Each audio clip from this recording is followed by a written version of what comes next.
Hello, everybody. It is John Pollock and John Siino.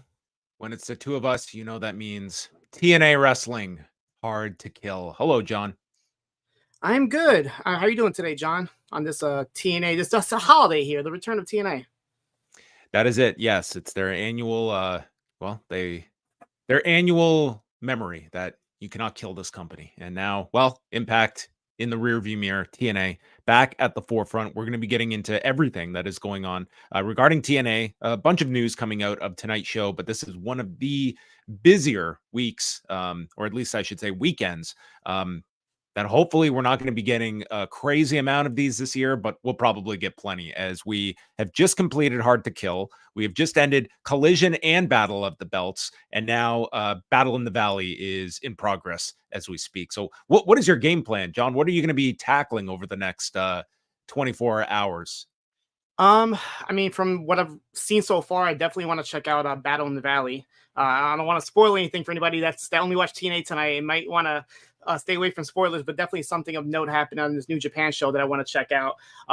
AEW, of course, I'm going to check out Collision as always, but a lot of stuff happened. There's a GCW show tonight where Joey Janela is fighting Microman. NWA is taping their CW shows tonight, so there's a lot happening in wrestling. But yeah, most likely New Japan and then AEW possibly save it for tomorrow. So we're going to be jumping into TNA's Hard to Kill. And this was an interesting lead up, John, because the last time we were here, we were talking just moments after the reveal of this rebranding that was going to be coming in the new year after Bound for Glory. But since that time, in over 2 months, I mean, the television has largely been best ofs, recaps. They had some when they went overseas for the European tour. This has not been traditional, like first run television that they've been building up. That said, I don't know if they would have had that much more buzz than they did for this one. It seemed like the idea of TNA coming back either had your interest or it didn't. And I don't know how much the television made a difference for people, because it seemed like this probably was on the higher end of interest for a TNA show in some time. Even me, who I still like went back and watched these like best of shows to make sure like I'm not missing anything. I even felt like I missed something because I started the show and there's like a new stable that was formed. I'm like, wait a minute, what was the stable formed? Like I saw like breadcrumbs, but like they didn't really form on television as far as I saw. And then like this build up, like yeah, I understand like you have Jordynne Grace and Moose like cashing in their call your shots to get these title shots, but there really hasn't been too much build. I feel like both those shots, I mean, we went off the pay-per-view knowing that they were cashing them in. So I mean, that wasn't even something that you had to tune in or follow along. Like we kind of knew what the two title challengers were going to be doing for the show. The last 5 minutes of this past TNA show was like a Hard to Kill preview, but like they really hit you over the head. The story of like when you remember a couple years ago when Moose like pretended to be the TNA champion and he carried around like the old title, like he was a champion. They actually like used that a lot going into this, as if like he is actually trying to win the title that he pretended to win years ago. He's actually going for it now. So I feel like that was like a lot of the story going into this main event. All right. Well, we're going to jump into TNA Hard to Kill. And I am curious because, John, you were one of the early subscribers to TNA Plus, which is their new streaming service that they're working on in conjunction with Endeavor Streaming. So the way that this is set up is that in order to see the pre-show matches, they are exclusively on TNA Plus. So you not only need to have an account, you have to be like a paying subscriber to get the pre-show matches that are designed to be luring in last-minute viewers to maybe buy the pay-per-view. This seems a little kind of counterproductive to what these pre-show matches probably were initially set up. Like this might as well just be part of the pay-per-view at this point. I mean, what is it? Like you have to pretty much pay to see the pre-show matches, correct? Yeah, even like the WWE PLEs have like free shows that you can watch on YouTube or Peacock. And like, yeah, I was trying to figure out like going into this. I'm like, because Trailer TV, or the former Fight, had it up at 7:30, but then they were promoting it for 7 o'clock, and I kept hearing the verbiage exclusively on TNA Plus, and I'm like, is this a new thing that they're trying here? And yeah, you actually had to go, and I had to pay a monthly subscription, the $9.99. But you know what? I kind of wanted to try it out anyway since they switched over, and I actually like the interface. It really reminds me of Peacock. It's a really smooth. The search engine is really smooth. I feel like they don't have as much as they had when they had Impact Plus. So I think they're still in the midst of transferring everything over because I wasn't able able to find some of the older shows. But for the experience that I had watching the hour pre-show, so I guess that's the make good is like we're gonna extend it from 7:30 to 7, and but you're gonna have to pay for it, unfortunately. But then like I tuned in on Triller to see what they were airing at 7:30, and it was like something totally different. It was like it was just like a 30-minute produced special on like the pay-per-view itself, but none of the matches, nothing inside of the arena for Triller.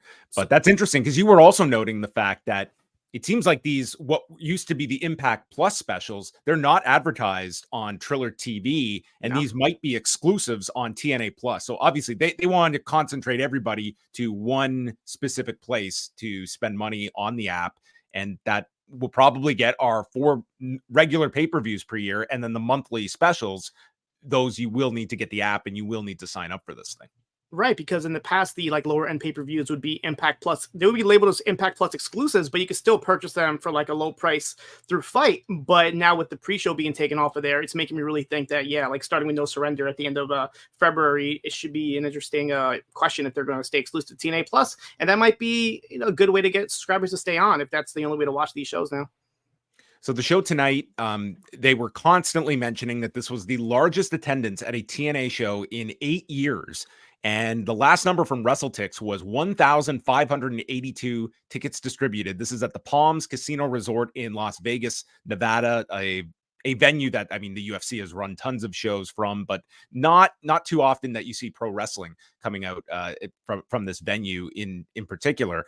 But how would you say, just tuning in? I mean, sometimes we have talked about the TNA and like the atmosphere that has sometimes been a detriment to some of these shows. How would you just assess overall, like changes to the production, the product, anything that struck you different? Because I imagine there were a lot of fresh eyes tuning in for this show to sort of see like what is TNA up to and trying to keep those people too.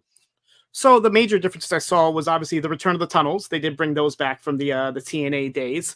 The only real like major change I would say would be like Dave Penzer. I know that he had announced, I guess, his retirement, and he got replaced by Jade Chung. And unfortunately, that was something that was noticeable because there were a couple of spots where Jade just seemed a little nervous, just kind of doing the introductions and whatnot. Obviously, it's her first like live show, at least on this major presence here. So that was like a thing that I did notice. But as far as like the overall presentation of the show, there really wasn't too much difference. I mean, the way they shot it, they did show like some fans like in the upper stands, which is something that like I don't think TNA has had. Even when they came down here to White Plains, we had like upper bleachers and they didn't have anybody seated there. So the first time that I remember in a while, they actually showed fans like in the upper stands. But like from an overall presentation, I was expecting more. Like they still have the yellow ropes, it's still the same. They have the TNA logo in the middle. You still have like your sponsor being like plastered all over the place. So I expected more of a change, and unfortunately, we didn't really get that. Yeah, I would say if you are someone that's been watching Impact and you enjoy Impact, pretty seamless, I would say. If you were someone that was expecting big sweeping differences and maybe the old Impact product, and by old, I mean just pre-tonight, if that wasn't something that was in your regular viewing, I don't think the show is going to change your mind about that. It's the same product. It's some cosmetic changes, but ultimately, like a branding is not going to change the fortunes of this company. It's going to be the product itself, and it's going to be a lot of the ability to just get this out there to more people, because we see the limitations of Access TV and sort of the level at which they're operating at. But it was very clear to see a lot of sponsors all over this show.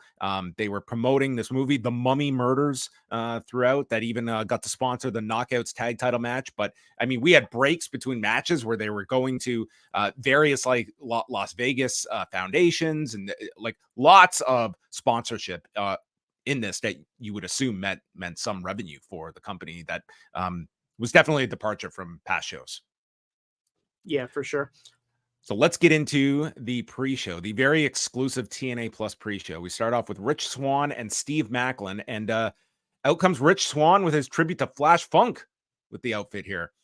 And he hits a pair of cannonballs. Maclin then takes over, hits a Tower of London, and then Swan comes back with a 450 off the second turnbuckle.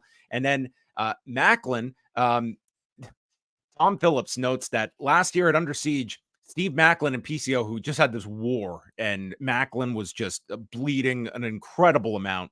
And somehow Tom Phillips made this sound like the lamest thing by calling it one of the most socially and digitally impactful moments last year. Yeah, I don't know if I feel the same way there, Can you Tom. imagine if Sorry. Mick Foley was being thrown off the Hell in a Cell today? What a socially and digitally impactful moment for Mick Foley. But ends up with a caught in the crosshairs and the KIA by Macklin in 10 minutes and 22 seconds. Gets the win over Rich Swan. Fine opener, I guess. It was just kind of warmed up the crowd. Rich Swan invested in a Flash Funk costume, and that was about it. Yeah, if you tune into this show and like you're giving TNA a chance, and somebody told you, hey, this guy in the pre-show was the world champion just like within the last year, I don't think I would believe you. It's like it's kind of a tough spot for him to be in, like the opener of a pre-show of the comeback pay-per-view. But nice little showing here from Macklin, kind of reminding people. He had a little segment later on that we'll talk about where it looks like they might be building to something with him in the future. But yeah, I was kind of confused with the Rich Swan Flash Funk connection. I'm not sure, maybe just big fan of Flash Funk, I guess. But yeah, he was rocking the suit and everything. Why not? Gia Miller interviews Moose, Eddie and Alisha Edwards, Brian Myers, and D'Angelo Williams. And I did like a double take. I'm like, D'Angelo Williams. This is for those that maybe were not exactly on board with Impact Wrestling in 2017, and can't blame you during that era. D'Angelo Williams came in, and this guy had one of like the greatest debut matches in history, teaming with Moose. I think it was against Chris Adonis and Eli Drake. And he was just incredible. And then it just became the legend of this guy, former NFL player. He got like a week of training at like the Can-Am dojo with like Scott D'Amore. And he came in and he looked unbelievable. And then just walked away from professional wrestling, like never continued it. This was back in 2017. I think he flirted with coming back, but never did. And then all of a sudden, here on the pre-show is D'Angelo Williams, who just, if you were watching Impact at the time, it was just always this unicorn. Like the night D'Angelo Williams came in and looked like the most incredible prospect you've ever seen. And somehow they've convinced him all these years later to come in, and we're introduced to the system, which I had the same reaction as you, John, if somehow I missed something over the last few weeks. Yeah, this is the whole top faction and would be kind of the basis of the pay-per-view. Hey, when Scott D'Amore said you'll never know who will show up, did anybody think former NFL running back D'Angelo Williams would show up? And yeah, he's part of this new faction. Maybe he told Scott, listen, if you want me to come back, you need to change the name of the company to TNA. That's the only way I'll come back. And Scott's like, you know what? Give me a couple years. Let's wait till this pandemic is over, and I trust you. And yeah, it looks like he's here to stay. Or you would think so with the closing segment. He got involved in one of the matches, so hopefully we can see him back in the ring. Of the new faces that we saw on this show a year from now, D'Angelo Williams could be the low-key true game changer that they ended up getting here. We'll see how he looks. I mean, we haven't seen him wrestle now in over 6.5 years. So yeah. Let's see. But very, very interesting that he was brought back here. DJ Who Kid was out. No blow-by-blow accounts of anything to share with us. And he introduces AJ Francis, who comes out and tells the fans to pipe down, which I would never want to encourage a TNA audience to do. And he gets booed. They call him Dala because I'm here to make change. Made his first $1 million by the age of 25 while all you fans are broke. And he bought time on Hard to Kill. I was like, well, somebody better advise you better because you're on the TNA Plus app right now where I can't imagine how many people are watching this segment. And he's going to debut his new video with DJ Who Kid, We the Outside. And the video begins, and first of all, like the audio, it just sounds horrible. And I don't think by design. And then it's cut off by Joe Hendry. And thankfully, he comes out and, well, I say thankfully, and we got this. He comes out and says he has his own music video, one he made for AJ Francis. And it includes a shot of AJ Francis and mocking his attempt to make the NFL, his botched dive in WWE, which I guess has become the most definitive aspect of his career, and becoming not a TNA champion, not an X Division champion, and not a tag team champion, but the Cheez-It champion, which is this custom belt he was walking around with this week. I got this joke because I happened to watch this AJ Francis video this week. Okay, I was confused. I can't imagine how many people would not have gotten this, dude. It was a total fluke that I watched this YouTube video of him announcing that he would be at the show and he was holding this belt. And then, yeah, Hendry's got a box of Cheez-Its for Francis when Who Kid nails him with the laptop, and then Francis chokeslams Joe Hendry. This was terrible. I'm sorry. Like the whole time I thought like the belt was photoshopped. That's a pretty good Photoshop. That's a really was like AI. How did they make that Cheez-It title? But you're telling me that's an actual it's a real belt title. that I don't know what the connection is with him and Cheez-It, if it's a sponsor of his or what, but I saw him carrying this belt this week, so I don't know. But I can't imagine most people knowing this would have any clue. This was all Joe Hendry has had some funny videos of this. I would not put this in that column. I figured this was probably going to lead to a match for later on in the show, like an impromptu match, but maybe they're saving that for tomorrow. They're back in Vegas tomorrow for the Snake Eyes taping. My number one question after this was, as Top Dollar was making his attack, DJ Hookah is there with his phone, just recording everything. And I'm like, please tell me you did the same thing in Wembley. Like, were you recording the last brawl you spoke about? Because that could definitely garner some interest. But yeah, this was pretty bad. Like when they first announced this, I'm like, this is definitely screams angle. Like I thought they're going to show this music video. When he started talking about how like he's just like a roach and he's hard to kill like TNA, I'm like, this is who's going to come out here. And of course it makes sense for Joe Hendry to come out with a video made for him. But yeah, I guess they're going to, I would think they're going to do at least one match coming out of this. At least, yeah. Eddie Edwards and Brian Myers, now of the System, are taking on Eric Young and Frankie Kazarian, the TNA originals, and they recap the feud between Edwards and Kazarian. Kazarian looked really good in this match. There's a mid-ring crossbody. Young and Edwards are both down, so we build up to the tag to Kazarian, and he hits his slingshot cutter to Myers. It's a 2-on-1 on Kazarian when he avoids the roster cut, hits the Unprettier, and then Young comes off with an elbow drop. But as Young is sent out of the ring, the roster cut nails Kazarian, followed by a Boston knee party, and Myers pins Kazarian 808, and they're really pushing the System. And I think they kind of had to win this match, even on a pre-show thing, but clearly tonight was about establishing the System as the new heel faction. It just felt like so bizarre that we just were introduced to this group 2 segments ago, and now they're the Horsemen all of a sudden on TNA. Yeah, it's weird. Like it's like ultra push for the stable, but like you just had like Eddie Edwards coming off like this Honor No More like stable that broke up, and now I feel like they're kind of reforming it here. Like Moose and Myers already had like their little relationship here, but I hate names like this: the System, the Authority, the Network. Like whenever it's like something that's like kind of, you know, in kayfabe, like kind of like making fun of itself. I always hate names like that. But yeah, this like ultra stable here out of nowhere.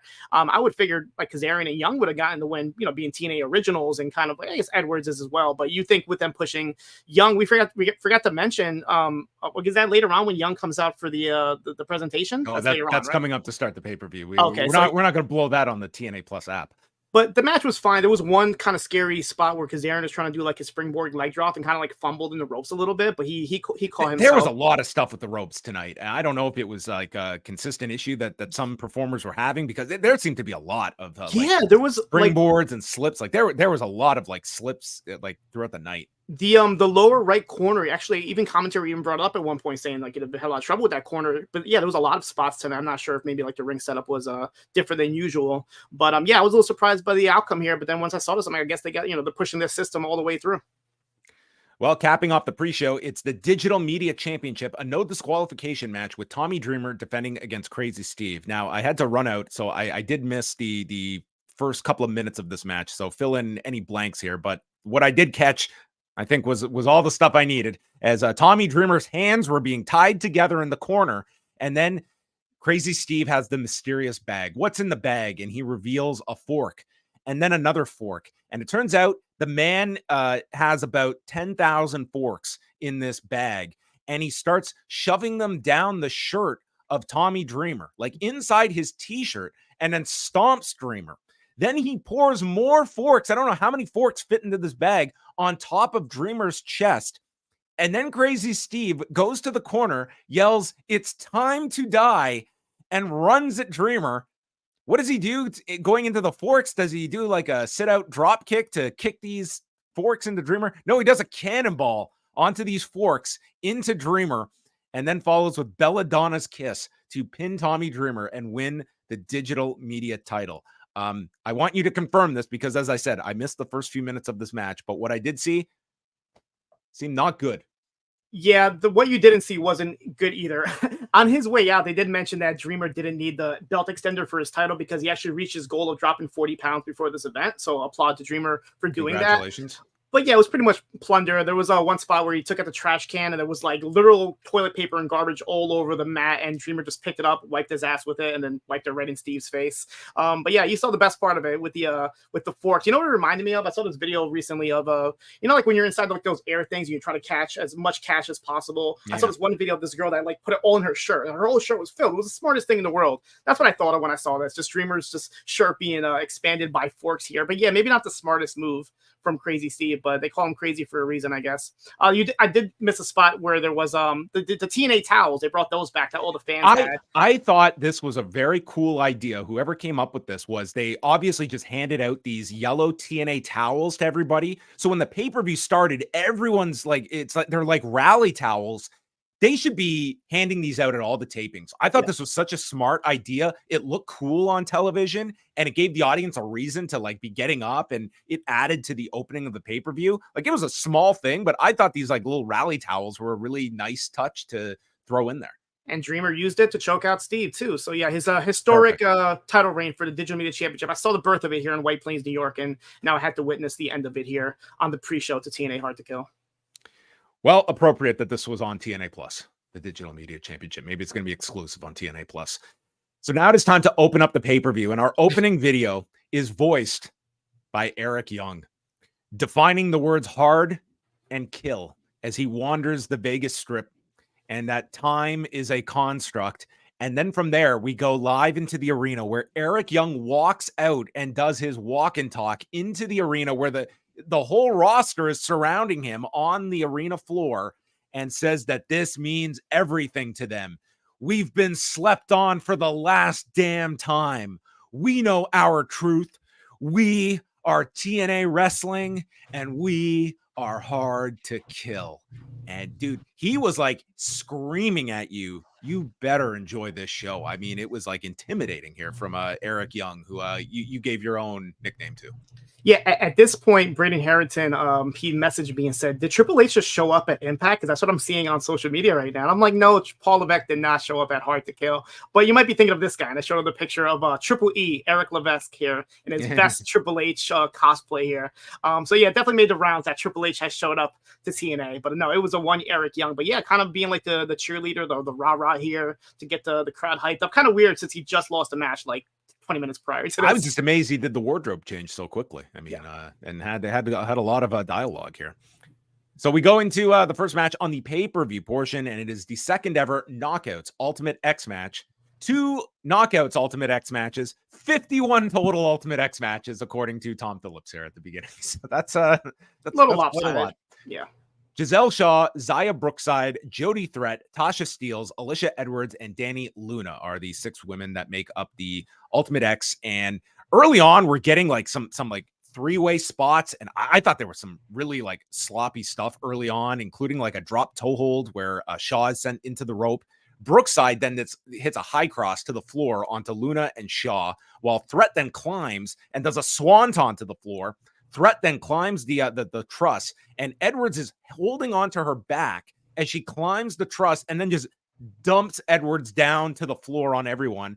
And from there, it's Steelz who hits a cutter to Threat off the truss to the floor. I thought Steelz looked very good in the moments that she was part of this, and they tried to make Dani Luna feel like they were making the comparisons to Jordynne Grace, that here she was like the big like powerhouse of the 6 and got to showcase that with a Tower of Doom spot. Then we've got Edwards scaling the rope, but Luna would take her down, but Edwards turns that into a DDT, so Edwards gets a kendo stick.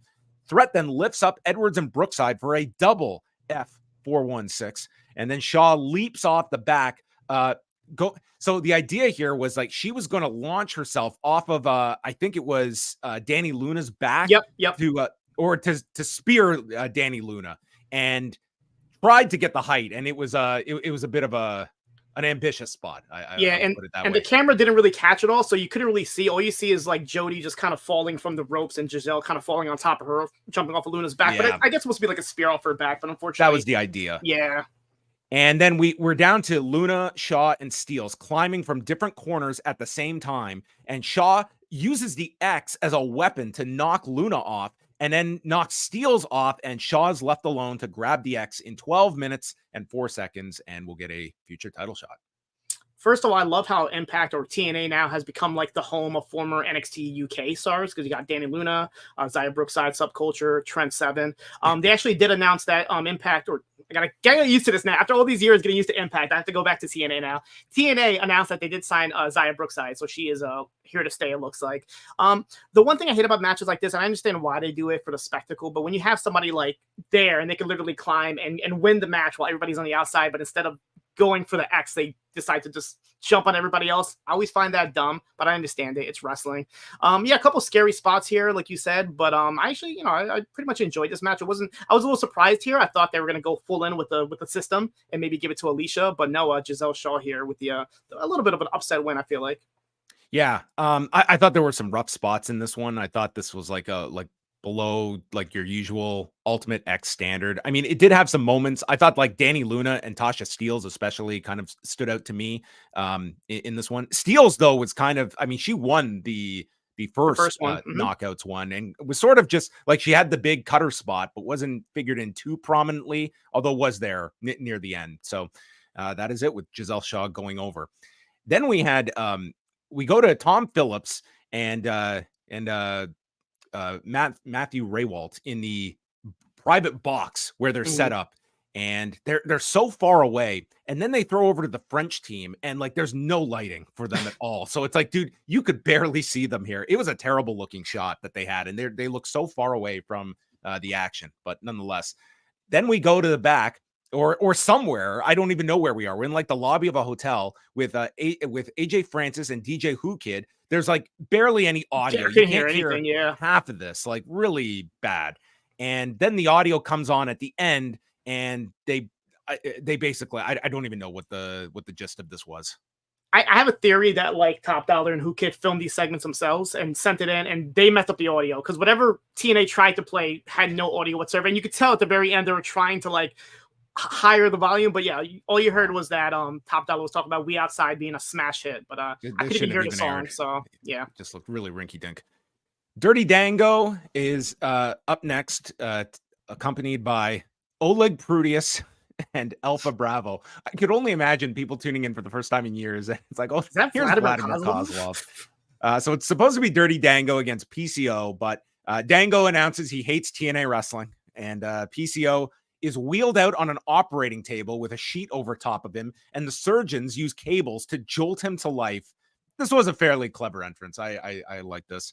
And PCO then just dives through the ropes, and Bravo stops a PCO salt. So PCO just takes a back bump off the top, and they call it DQ at 1:24. Can't say I was like all that upset about this. It's like, okay, if we're just going to do an angle, we can move this to television. But no, Dango and Bravo are stomping PCO. Prudius is about to enter when Rhino arrives, challenges Prudius, but Dango and Bravo pull him away. So that prompts Santino Marella, the director of authority, to come out and makes a 6-man tag match where it will be Dirty Dango, Oleg Prudius, and Alpha Bravo against PCO, Rhino, and who he waves to the ring, Jake something. So we get an impromptu 6-man tag team match. Yeah, a lot going on here. I will say prior to watching this show, believe it or not, I was watching the original OG Frankenstein movie, so I had that fresh in my mind when he did this entrance here, so that was always cool. They were really pushing PSO. He had brand new gear here. They were mentioning how he's the first official signing of this new era of TNA. My favorite part, though, of this early match was somebody with a sign in the crowd that said, "You ain't dirty, Dango." That's kind of got a little chuckle out of me. But yeah, once I saw this quick DQ, and then Jake something, like he started the match with this crazy missile dive into the ring, was ridiculous. Yeah, something just comes. It's like the elevated ramp that is like goes right towards the ring, like the old WCW style. So he just bolts down this ramp and dives into the ring to start things, and the bell rings. One thing I can say about the rebranding, it does elicit like the TNA chants that you were never going to be getting Impact chants at all. And that did help for sometimes where like the crowd, they were pretty lively at different points for just to make big TNA chants. We see the PCO salt to the floor onto all 3 men, and then the deanimator to Dango on the edge, which this looked frightening because Dango, usually it's like you landed on the chest. Dude, no, his head. Yeah. His head was like, he was not far enough out. So it looked like PCO came right down on his head. This looked totally frightening. I earlier today I tried out this thing near me called the Stretch Lab. It's like you get stretched out pretty much. They didn't do anything like this. I kind of wish that they did do this, but this was freaking scary as hell when he fell on him. I legit got worried. I thought that he was this hurt. reminded me of like the Carmelo Theory spot last night. Ooh, Like just yep. like it was way too close to the head, and this did not look good. Dango, he does continue and avoids into the void from something. PCO hits a lung blower, and then Rhino and Prudius finally have their big showdown. Rhino hits this shoulder block, and the bump that Prudius takes, I was like, man, this guy's fine for like muscle in the corner, but I mean, it's pro wrestling is tough when you're over the age of 50. Yeah. There is a gore that gets stopped by Dango grabbing his hair in the corner. Then Dango sidesteps and lets Rhino gore Bravo something, then power bombs Dango onto Bravo, and it ends with a PCO salt. So Bravo takes everyone's finish and gets pinned in 7 minutes and 28 seconds. Yeah, this match was pretty ugly. Obviously, you mentioned Prudius here. It's only his second match since joining TNA here, so I didn't expect anything from him. The best spot of this match was Jake Something's missile, dive into the ring, and Dirty Dango hopefully not dying. Those moves are crazy, but even like the PCO moonsault that he did like before the restart of the match, like where he missed it, like where Bravo was trying to like, I don't know what he was trying to do. He was trying to like attack the timing him, seemed it was so off bad of what they were going for. Yeah. But even that thump that PCO made when he missed that moonsault was ridiculous. But yeah, this match I could have done without it. They could have just put this on the TNA tapings tomorrow, honestly. But it's one way to get some talent on the show.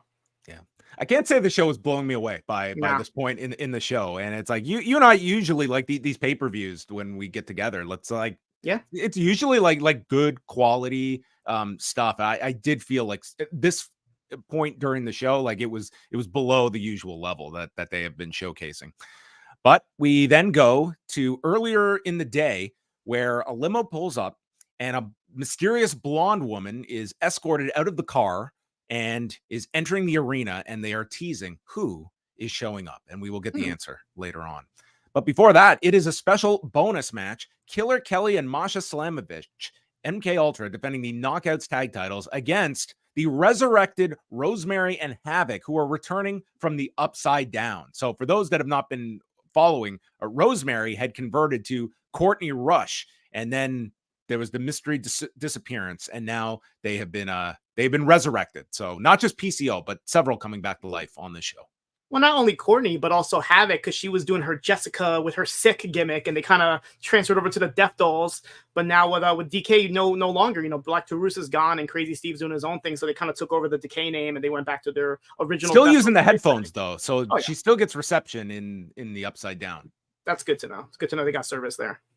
So the Knockouts tag titles are on the line here, and we start things off with Kelly early on holds down the legs of Rosemary for a double stomp by Masha, and they're working over Rosemary for a period of time. MK Ultra then prevent a double chokeslam when Havoc finally gets the tag, and then hits a vertical suplex to both. Masha barely hits the snowplow, and Havoc kicks out at one, and she's looking shocked that she kicked out at this. The Havoc manages to hit the double choke slam onto both Slamovich and Kelly, and then we get the assisted sky high by Havoc and Rosemary, and they win the titles in 6 minutes and 17 seconds. I was a little surprised by this, honestly. Like, first of all, I was surprised that MK Ultra wasn't even booked on this show. So I was like, okay, that's weird. When they came out, I'm like, okay, are they going to bring in like a new team or a returning team possibly? But when the Decay's music hit, I'll be honest with you, John, I totally forgot they were gone for this long. I'm like, oh yeah, they did disappear with like mystery, and now they're back here. But the title change on top of it, like really surprised me. The match was fine. The one thing I can go without is the kick out at one spot. I'm getting so tired of it. Like, I'm sorry, but like we don't need that with a snowplow spot from Masha and a Havoc here on a TNA Hard to Kill. But other than that, the match was fine. But yeah, obviously taking the titles off of them, so they got bigger plans for DK. But it makes me wonder if they're going to thinking of keeping MK Ultra together as a team or possibly splitting them up. I'm not sure what their statuses are in the company, but yeah, I like them as a tag team, so I kind of wish they would have stayed a little bit longer as champions. Yeah, I like them as a team as well, and I'm never opposed to the idea that you have your kind of alliance if you want to be in the tag division, but you can also do single stuff as well. It doesn't have to be one or the other. But both are, especially Masha. I think there's a lot that they can do with Masha in either division coming out of this. But they also were mentioning how this match was brought to you by the Mummy Murders. So maybe this was The whole reason for decay, enough promotional dollars, they're back from the dead. Yeah, this one I don't think I'm going to be checking out. I checked out the last one, which was like a Slaughterhouse, which was a fun movie, but I think the Mummy Murders might have to wait a little bit longer. This is when we go backstage to Gia Miller, who is with Steve Macklin after his win over Rich Swann, says this is his sandbox now. TNA is mine, and anyone that shows up will be another body to stack, and he's going to tag them and bag them. Yeah, I was thinking like who like. Is there anybody in WWE with a history of with Steve Macklin? I mean, you got Weston Blake, who I think is a producer now in NXT. I don't think Baron Corbin's going to come over to what was the name of his group? The Lone Wolves or the Forgotten Sons? The Forgotten Sons. But then they have another name. The team. Oh, I don't know. Yeah, I don't know what the group was. Fire Frank in the chat. I'm sure he can let us know. It was like the Lone Wolves of I don't know, some weird name. But yeah, Wolves comes to mind. So my first thought was, are they going to bring somebody in, to feud with him? But maybe with the surprise at the end, that could be somebody that he. That's what I was thinking. Probably that might be the TV match that we get before, just of him going after the free agent signing. Scott D'Amore is out and then brings it. This was funny. They introduced Scott D'Amore and Dorian Roldan, but they were clearly supposed to have separate entrances. So that was Scott one D'Amore of the comes out and he basically just waves, and Dorian just comes out to like no reaction. That's one of the flubs that I said that unfortunately Jay Chung did. And I didn't notice that when she's like Scott D'Amore and Dorian Roldan Pena, and it's like I don't think she was supposed to announce that because like you could tell Scott D'Amore that just could have been miscommunication if she was just reading what was given to her. Who knows? But they end up coming out separately, and they go over the highlights of TNA and AAA working together. Roldan says that Lucha is going to expand and change the landscape in the next year. Thanks TNA for being great partners, and now they're going to make it official by signing a working agreement together. As Scott D'Amore says, that the fans win when politics are put aside. So this whole worker relationship they've had for years has been unofficial with no paperwork whatsoever. That's a little dangerous. Just trust me, bro. Yeah, this was hey, Kenny can have our title. No problem. He can have the TNA title. He can have the Mega title. They're all good. And Fire Frank with the answer to our question, the Knights of the Lone Wolf. That was the name of the How did we forget that one? The Knights of the Lone Wolf. And that didn't get over stunningly. No. So now we have an official working agreement here. So this is very interesting as you have like the AEW that are they're working with AAA. You've got the connection with New Japan. New Japan's with CMLL. That comes with its own headaches as well if you're looking at all of that. But this was all the prelude for the X Division Championship match with Chris Sabin, El Hijo del Vikingo, and Kushida. And man, the crowd was buzzing for this at the start.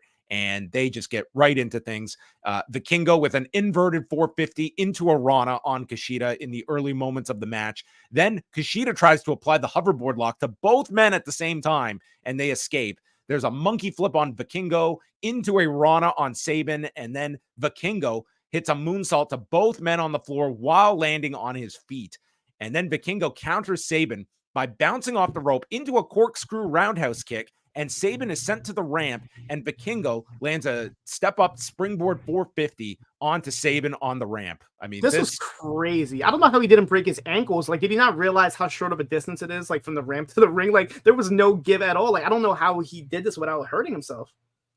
Kushida then knocks Vikingo off the top turnbuckle, goes for the hoverboard, and suplexes him with the hoverboard applied. Sabin breaks that with the super kick, and then there's a hoverboard applied to Sabin, but Vikingo breaks it up with the double stomp, and Sabin then comes off the middle rope to deliver a Canadian Destroyer to Vikingo on the ramp. Dude, this is like Chris Sabin doing this. The guy who's had 2 torn ACLs in his career and just hit this. Look great. Crowd went nuts for it. And then Sabin returns to the ring, scales to the top, and throws Kushida off the top. He's going for the cradle shock, and Kushida tries to stop it with the hoverboard lock, but Sabin powers through, hitting the cradle shock in 11 minutes and 39 seconds. I don't know about you, John. This was my match of the show. I thought it was excellent, and it was the first I thought like strong match on the show so far. Yeah, hands down match of the show. This is the first time where I really got into it. The crowd really got into it, like with that hoverboard lock into the double stomp of Vikingo. The crowd just kind of oohed and awed at that. That Canadian Destroyer to the outside was ridiculous here. But even like that finish was really good. How Sabin just kind of kept it on, and like you never really see that where the move is like broken up, but then he quickly puts it back on and hits it anyway to get the win. Yeah, so I love the match. Going into it, like it was a little like weird, like with the Scott D'Amore and Dorian when they came out, like.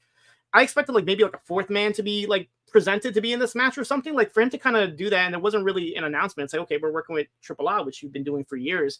Maybe they could have saved the Vikingo announcement for then and maybe bring him out then and have him in the match. But it was a little underwhelming, I feel like, going into it. But the match was fantastic, hands down, the match of the show.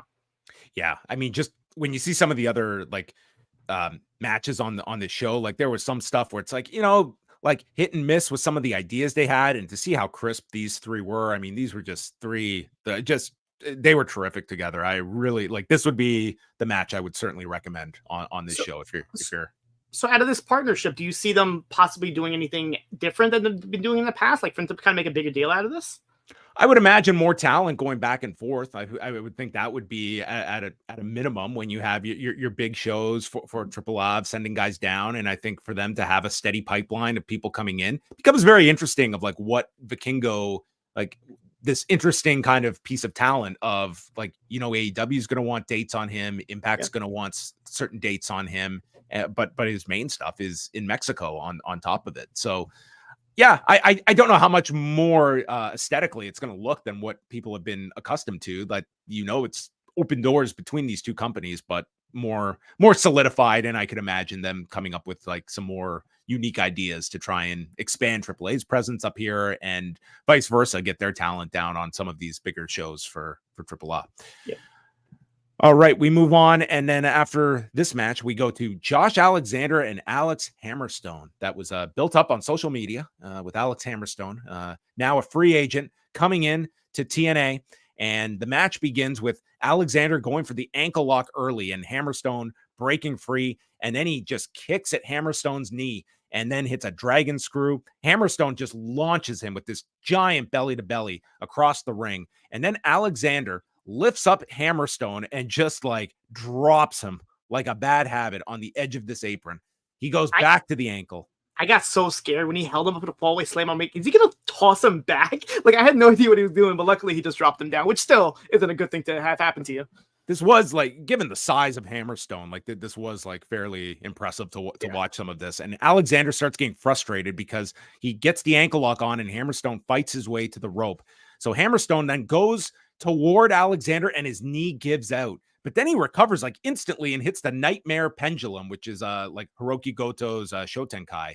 And Alexander then rolls away so that Hammerstone cannot cover him. They go to the edge of the apron, and that's where Hammerstone hits a Death Valley driver, hits a missile drop kick, and then a TKO. There's rolling forearms in response from Alexander. The last one gets blocked, and then a sit-out powerbomb for a 2 count. And then as Hammerstone goes for another nightmare pendulum, it's countered with the small package, forearms to the neck, and then a German by Alexander, setting up the C4 spike in 14 minutes and 58 seconds. I didn't know how this one was going to play out. I looked at this as, typically Josh Alexander is going to be your big, strong match on a pay-per-view. And Alex Hammerstone, it was sort of like, is he going to have that level of match? I wouldn't say this was like top tier type of Josh Alexander match, but I thought this, by the end of the show, I thought this was one of the better matches. It was a pretty nice debut for Alex Hammerstone, who I think came in and had like a very good performance here with, one of the top names in the company. But what did you think about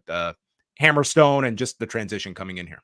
Yeah, I actually highly enjoyed this match, and going into it, I really expected like to be a good match because like I can understand like somebody who isn't familiar with Hammerstone seeing this guy and be like, oh, this guy's probably not that good of a wrestler. But I've pretty much seen like his entire MLW run, and he can really impress when he's in there with guys like to the status of a Josh Alexander. So I was really impressed with this. I don't necessarily think this means he's going to stay in TNA. I do know he's local to Las Vegas. He wrestles there a lot for Future Stars of Wrestling, so I'm sure he's probably like a local guy they just used going into this match. But I'm expecting big things from Hammerstone. I was there actually at the last MLW show where he had like a speech after the show where he talked about like his struggles to try to get noticed from a big company and how MLW gave him the chance. And now that he finally got to prove himself there, people are kind of knocking on his door. So he's definitely like throwing it out there that there's offers and there's opportunities for him. But this match definitely, upped his resume even more here. But I was really impressed with this match, and hopefully people who aren't too familiar with Hammerstone saw this and might give him a chance and check out some of his other stuff. I'd be very surprised if we don't see him stick around in TNA. It was a good showing, and I think with more chances to like just like a lot of people were, if you weren't following him in MLW, like you have no kind of backstory here for him. Like this was him just pretty much coming out based on reputation and a match that was based off of a challenge. So with some actual character stuff, I think he could do very well in this company specifically. 4-way match for the TNA tag titles. So this was a hit by travel issues because Trent Seven was not able to make it to Vegas. So they got Laredo Kid to team with Speedball Mike Bailey as ABC, Chris Bay and Ace Austin defending against Trey Miguel and Zachary Wentz of the Rascalz, and the debuting Grizzled Young Vets in Zach Gibson and James Drake. And I thought in particular James Drake, but I thought both came across really well in this match. Again, coming in, and they're kind of coming in relatively cold based on just, TNA, but nonetheless, it was, if there was one thing, there were a lot of bodies in this match, and they were trying to tell a lot of different stories. You had the change with Laredo Kid coming in here. It was a very busy match, I would say. That was my one critique of the match. Even at one point, all 8 men are in, and the referee Frank Gastineau kind of looks at all of them. He's like, "Yo, what are you guys doing? Like, just get to your quarters, like, get out of here." It was like impossible to take. Like Jim Ross would have just had a fit trying to, like, you could not keep track of this because it was just a like tornado style match for a lot of it. But early on, Bailey does the rapid fire kicks on Zach Gibson, and then James Drake takes out Laredo Kid on the apron. Wentz is trying to work with Drake, but then they start fighting, and Laredo Kid nails a satellite DDT onto Drake. We see a Michinoku driver off the turnbuckle by Laredo Kid onto Zachary Wentz, and then Bay has Wentz in the torture rack, and Ace Austin goes to the corner of death tonight and goes for that springboard roundhouse kick of his, and he totally slips on the rope, and Bay's back is towards, so he's holding him, waiting for the spot. So Austin's got to just pretty much do it again, like pretty much is calling attention to this thing going awry, but hit it on the second try. There was a doomsday device by GYV onto Wentz, but I just wrote here, no concept of who is legal at this point. Bailey hit a golden triangle to the floor, and then we see a poison Rana by Speedball Mike Bailey to James Drake off the turnbuckle. I'll have to send you the clip from the Noah show today with Dragon Bane hitting a poison Rana to Ninja Mac off the shoulders of his partner Alpha Wolf. It was insane. It's the craziest poison Rana you're going to see. So apologies if I couldn't get just a regular poison Rana, and now we've got the super poison Rana. So Braden and Davey can take note. Yeah, it's crazy to think in 2024 you have to like up your poison Rana to be better than just a regular poison Rana, which already looks like one of the deadliest moves in wrestling history. So Bailey hits the poison Rana to Drake, then the tornado kick, and an Ultima weapon is hit to Drake, but the Rascalz are in to make the save. Trey then leaps over the top and just gets over to hit a Rana, sending him to the floor. Chance of ABC as they square off with the Rascalz, and the announcers are stating, this is the match the people wanted. It's like, I'm not complaining about like the talent that you have here, but this was a match that I think it did kind of hurt itself with like 8 guys trying to essentially do just everything under the sun here. And it ends with the Art of Finesse and the fold onto Trey Miguel. 14 minutes, 16 seconds, and ABC retain the tag titles. I still thought like a pretty entertaining match, but it did have some issues in it as well. Yeah, good match, like you said, but there was way too much happening. Like I said, the one spot with all 8 of them, and it was all 8 of them. The referee's like, tell them to get out, and then it ended up being 4 of them, and the referee just gave up. It's like, well, you know what, just fuck it, just do a tornado style at this point. Like you would think when Trent Seven couldn't make it, they could have just easily made this a triple threat tag match. And I think that alone would have helped it a little with having 3 established teams, the Rascalz, Grizzled Young Vets, and ABC. Just adding that 4th team was just way too much here. And then like the camera missed a couple spots at the end. There was like a spot by Laredo Kid that totally missed that they had to show in replay. Trey Miguel and there was another spot with Trey Miguel that they missed, unfortunately, as well. The one thing they do mention on commentary, which is a recurring theme with Will Ospreay, is how a lot of these like UK-based wrestlers really grew up and loved TNA. They mentioned how James Drake still had his ticket stub from when TNA toured the UK back in 2008. So they really hit you over the head about how these UK-based wrestlers, and it makes sense why they're bringing a lot of people from NXT UK in TNA, because they really had this affinity for TNA growing up. They were more popular there than they were here. I mean, that was a place that there was times people were talking about like TNA should just uproot and be based out of the UK. This was at a time when it was not like you had all these different companies in the UK, and they had really good television there. And you had someone in Jeremy Borash who knew the market as well. They had a great thing going there, and it's not surprising that you have a generation of wrestlers now that, you know, TNA was probably, for if you were an aspiring wrestler at that time, you're looking at TNA as a much more likely spot than a WWE at that point in time to make it. Gibson and Ace Austin did exchange words after, so I'm sure we can get some matches coming out of this 4-way as well, and I do hope like Gibson and Drake get some promo time, especially Gibson in the TVs to follow. Yeah, they had on the previous show. They had like they've been doing these things where like they kind of walk and talk in the street. So they had a segment where they're walking, and then a random gentleman just kind of bumps into James Drake as Zach Gibson's still talking, and you see in the background Drake just follow this guy and just beat him down while Gibson still continue with the promo, and then Drake just joins it like nothing happened. Like I love little things like that. Well, then we are introduced to the mystery woman, everyone. We just saw the back of her head, the blonde hair. It is the former Dana Brooke, now going by the name Ash by Elegance, as she is flanked by George Iceman in the crowd. And I want to wait till we actually hear her speak, but just what they gave me to judge and critique, really screamed Tony Storm. Yeah, with especially a mini Luther. Especially with George Iceman being there. Exactly. Yeah. And Ash by Elegance, I guess it's supposed to be like a take on like what like those perfume names or whatever. But even like Matthew Raywell kept calling her Ash by Excellence, and like Hannafin had to edit her.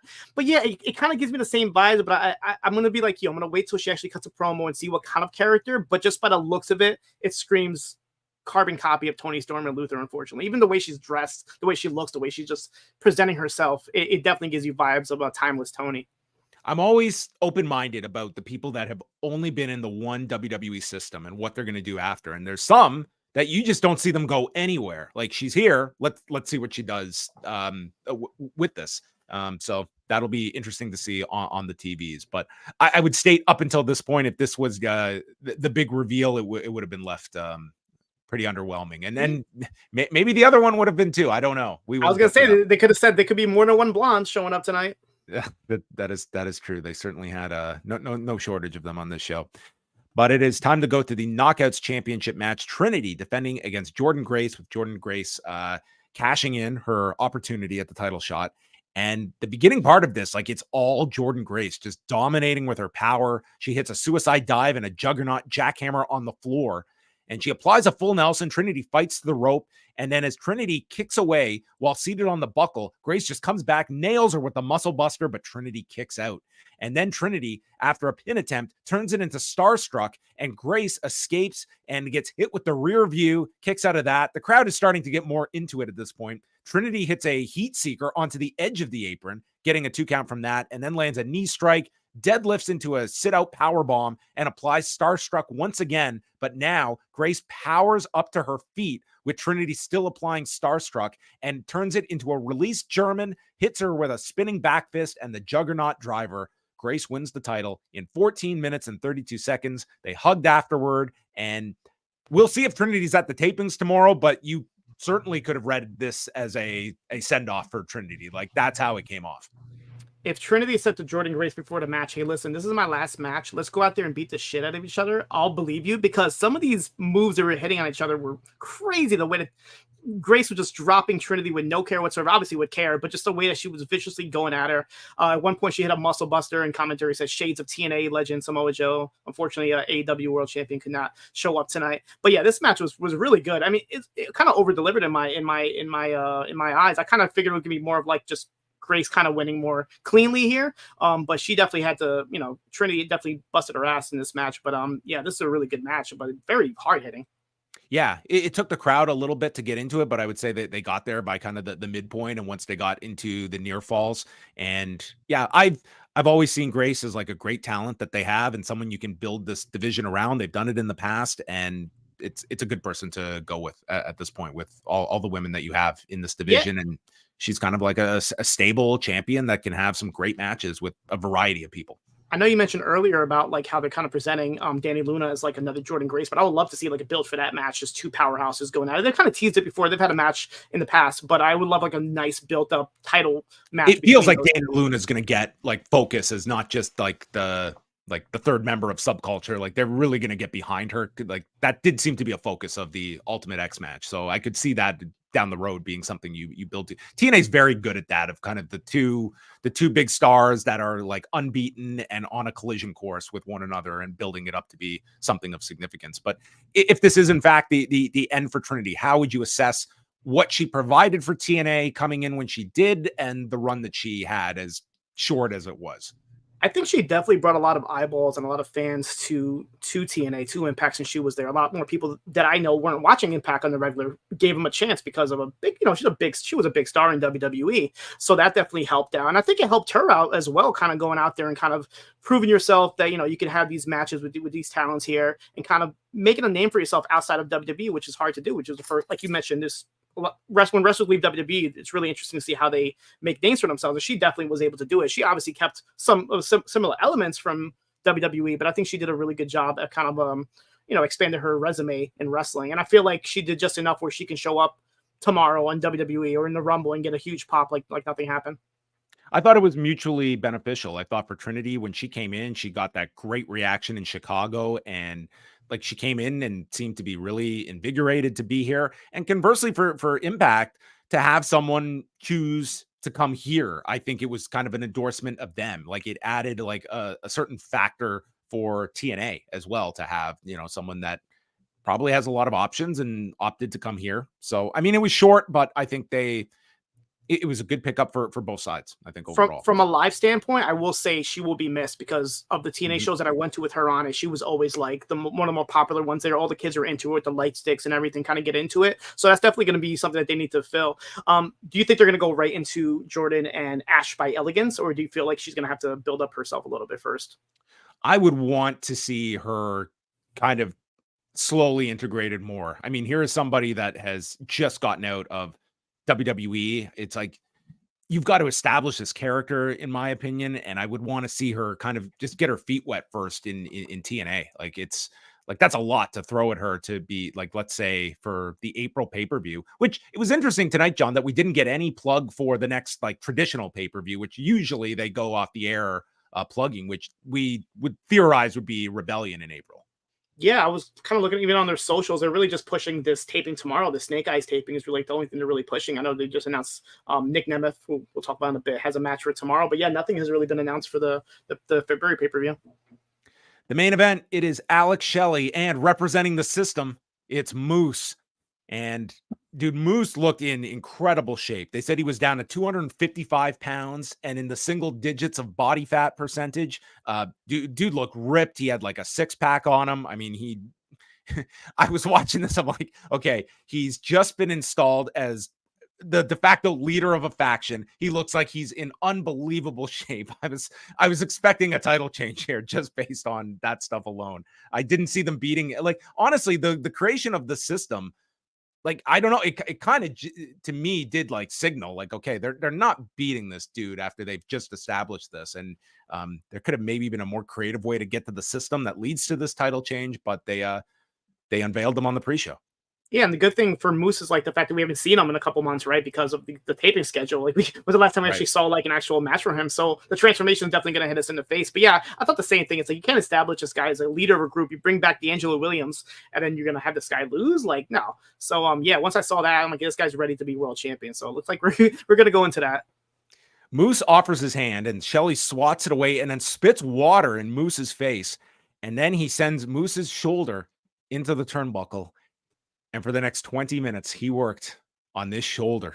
And that was the focus of Shelley's offense. And listen, I enjoy like just body down, like isolate the body part, work it down. It made total sense with the Border City stretch.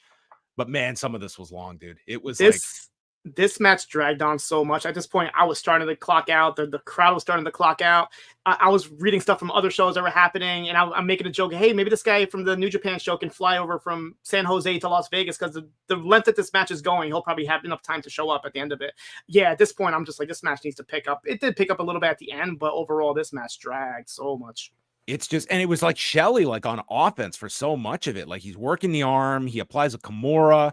Moose then takes over, and Shelley stops the chops from Moose with a kick to the arm, and then counters a powerbomb into a DDT, runs Moose's arm into the post, and hits a shell shock on the floor.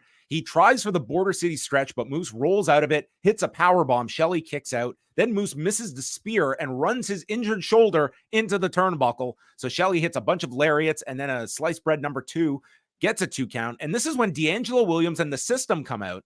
And this was strange. Chris Sabin and KUSHIDA come out and they attack Brian Myers and Eddie Edwards and take them to the back.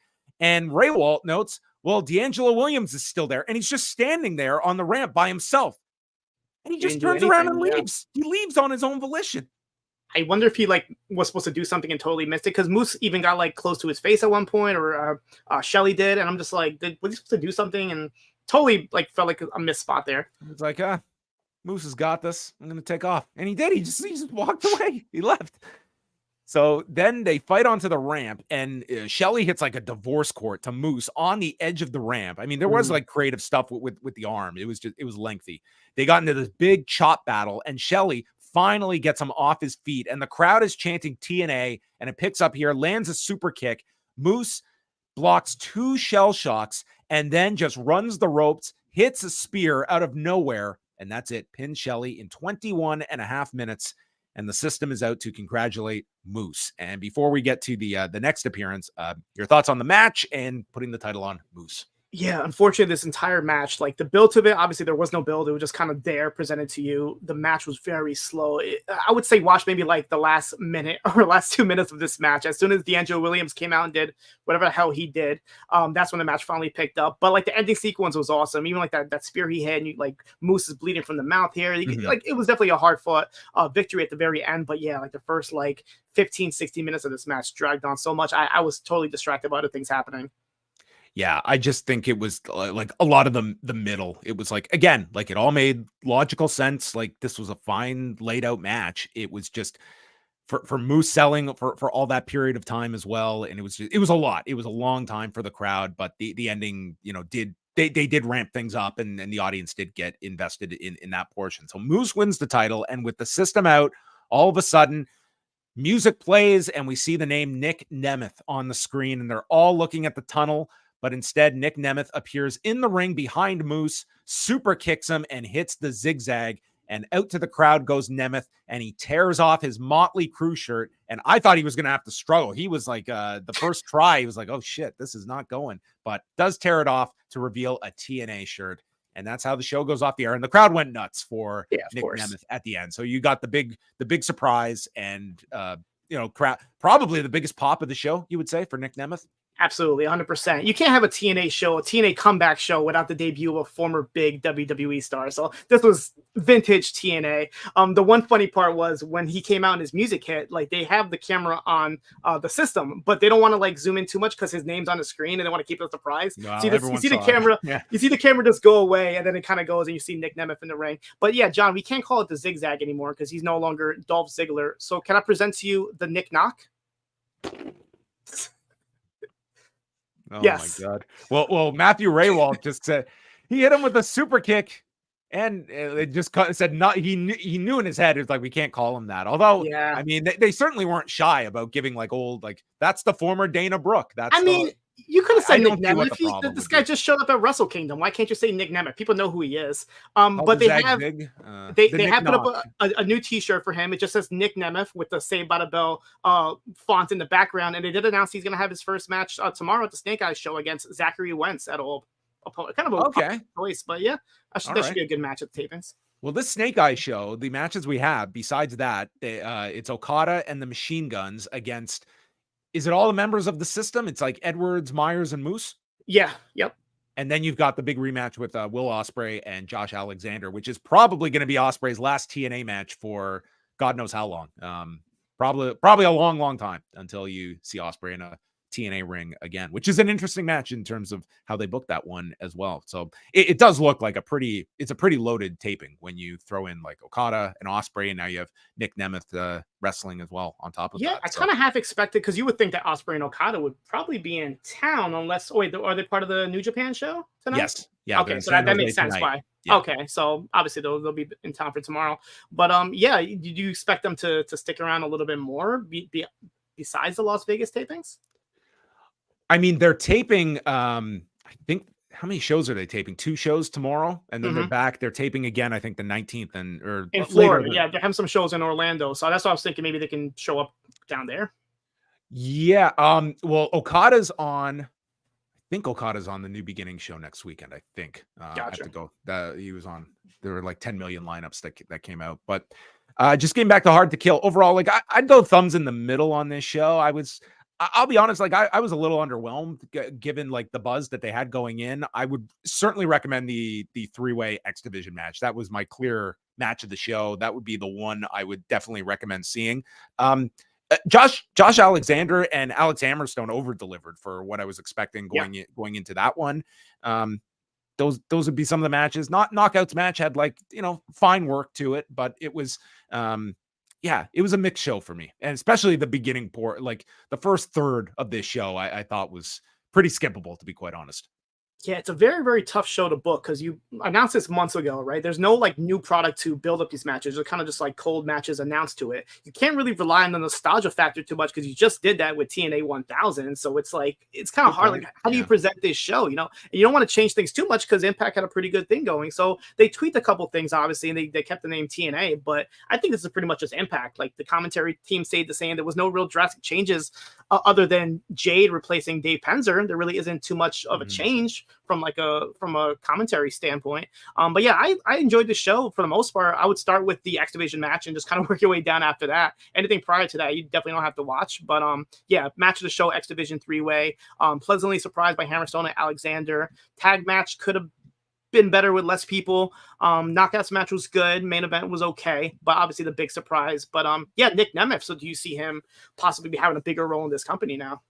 Well, it seems like I'd be very curious, like if this guy is just not wanting to sign contracts anywhere. Like he's going to Puerto Rico this coming weekend. He's doing New Japan. He's doing TNA. Like it seems like, and they just did an angle last night. He's obviously going to be doing a GCW match with Matt Cardona. So it sounds like he just wants to be going anywhere and everywhere. And will TNA sort of be home base for him, or just one of a dozen places that he's going to do dates with? I feel like Nemeth and Mustafa Ali are going to be like the Speedball Mike Baileys of this WrestleMania season. Like, I feel like they're going to be on all these cards. And it's funny because TNA just announced shows in Philadelphia, but it's like a week or two before Mania. So they're not going to, as far as I know, they haven't announced anything for Mania weekend, but you would think they'd do some sort of multiverse show. Now that they have, Triple A, maybe they're waiting for that announcement to be made. So maybe they could do something Mania weekend. But yeah, I expect Nemeth to not sign anywhere and just kind of be everywhere. But yeah, some interesting matchups you could do here in TNA for sure. Well, before we wrap up, if you want to pull up the feedback thread, John, we will go through. We have a few pieces here. We'll start off with a Manny from Pacoima. Very solid pay-per-view. We had some great matches starting from the X Division match onward. It's great to see Vikingo adding more moves to his repertoire, like the submission move he used on Kushida and Sammy's GTH. Hammerstone and Alexander was as great as I expected it to be. Both competitors delivered. MK Ultra was robbed. D'Amore delivered when he said he had the biggest signing in TNA because that man signed an entire promotion in AAA. Give me Aris versus anyone on that roster. Wow. Yeah, he signed Triple A. That was the big sign. You'll never know who's coming. An entire promotion. He got a whole company, and he got D'Angelo Williams. We go to Robbie from London, Ontario. For the first time in years tonight, all the boys came over to watch a show together, and it seems from 3 casuals and me as a diehard, the show tonight captured them. They all said they'd be excited to come back for the next one, and I think I even talked to them attending Sacrifice in March. But from this diehard Grace show, besides the Dirty Dango match, the whole show was a lot of fun. Alexander and Hammerstone tore it up. Glad to see the title changes, and with both the Triple A partnership signing and Nick Nemeth, I feel, at least for me, that works for a big signing announcement. Hope to hear you guys back for No Surrender next month. So from the TNA fans, it looks like they were surprised. I mean, they accepted the surprise, I guess, in Nemeth. Listen, one thing that this show did have going for it that, I mean, you can talk about, like, I thought they did a decent job at this with Impact 1000, but you wouldn't have wanted this show to be a looking backwards. Yeah. This was all about forward and are you going to come back? And they did throw out a lot of stuff. Like, I think you're intrigued by more lucha on the show. If you're intrigued by Nick Nemeth, if you're intrigued by a bunch of title changes that they did and different directions that they're going to go in, like, they certainly threw out a lot that hopefully enough people want to see the follow-up to. And Robbie certainly anecdotally would suggest that worked. And last one is from Muggin. Solid show with the X Division title match being the big standout to kick off the TNA AAA joint venture. Trinity did the honors on her way out. Said that she's sticking around. Is she advertised for the tapings tomorrow? She might be like on the graphics for it, but there's no match announcement so far. But I do know from all the shows going forward, she's off the graphics. Okay, so we'll see. It's maybe we'll get her at the tapings, maybe not. We will see. Alexander and Hammerstone was a dope hoss fight, and the debut of Nick Nemeth after Moose's title win softened the blow from an LOL TNA ending. All right, there you go from Muggin as well. So there you go. Seemed to be a show that overall I think people were intrigued to see and came away with it with at least a curiosity for Impact. So we will see how they will follow it up with new television now. And just quickly looking at the upcoming Impact schedule, as they are going to be back next month with No Surrender is the No Surrender. Yep, in New Orleans, Louisiana, on February 23rd. All right, so that's a Friday night, isn't it? Yes, yep. That's the weekend WWE's in Australia, I believe. So they have No Surrender next month on February 23rd, and then they're going.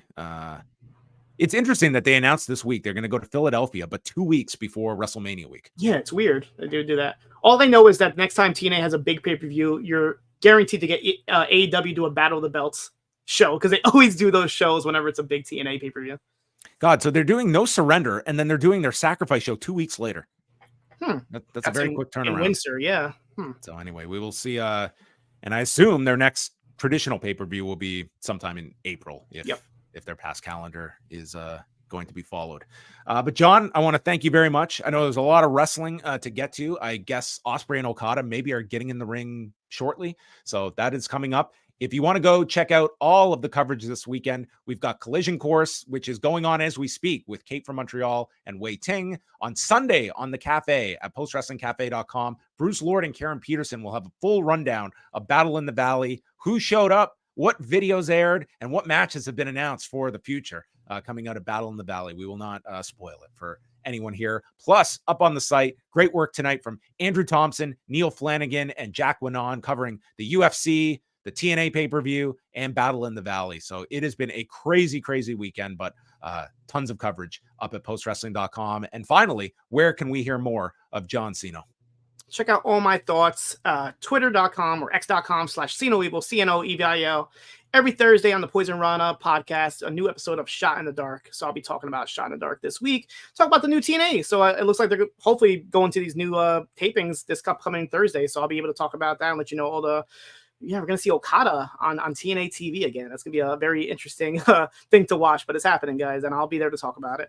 And maybe you will get to see what I am predicting is going to be the craziest cage match rating ever on Monday night when it comes in. I was just talking to Brandon Thurston about this. Jinder Mahal and Seth it's Rollins. Going to be the most focused upon cage match rating in history. That's my prediction. Whenever these matches happen, I swear, I wish that they go under 5 minutes. That way people can't actually rate them, because they have to be 5 minutes or longer to rate them. But yeah, with that and the Hook Samoa Joe match, it should be some interesting ratings in the next couple of days. All right. Well, thanks so much, John, for joining me. To be determined on No Surrender next month, but we will try and be back for that one, because I do expect some like added interest in TNA coming out of this show, and people that maybe are going to reacclimate themselves with the new TNA, because we're effing back. All right, that's it for us. Thanks to everyone for tuning in. Goodbye.